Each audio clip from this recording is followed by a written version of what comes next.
New Zealand జట్టుపై team India 44 పరుగుల తేడాతో విజయం సాధించింది. అయితే ఈ విజయానంతరం భారత కెప్టెన్ రోహిత్ శర్మ ఈ విధంగా చెప్పుకొచ్చాడు. ఈ మ్యాచ్ గెలిచి గ్రూప్ ఏ టాపర్గా నిలవడం మాకు చాలా ముఖ్యం. న్యూజిలాండ్ మంచి జట్టు. ఇటీవలి కాలంలో ఆ టీం మెరుగైన ప్రదర్శన చేస్తోంది. పవర్ ప్లేలోనే 3 వికెట్లు కోల్పోయిన తర్వాత అక్షర్ పటేల్, శ్రేయస్ అయ్యర్ అద్భుతమైన పార్ట్నర్షిప్తో పోరాడే లక్ష్యాన్ని అందించారు. మాకు మంచి బౌలర్లు ఉండడంతో ఆ లక్ష్యాన్ని కాపాడుకోగలమనే ఆత్మవిశ్వాసంతో బరిలోకి దిగాం. వరుణ్ చక్రవర్తి భిన్నమైన బౌలర్.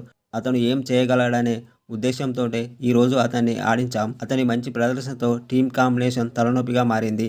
తదుపరి మ్యాచ్కు ఏం చేయాలో మేం ఆలోచించాలి. వరుణ్ చక్రవర్తి బంతులను అంచనా వేయడం చాలా కష్టం. పరిమిత ఓవర్ల క్రికెట్లో మొమెంటం చాలా కీలకం. అందుకే గెలుపు కోసం ప్రయత్నించాం. తప్పులు జరగడం సహజం. కానీ వాటిని వీలైనంత త్వరగా సరిదిద్దుకోవడం ముఖ్యం.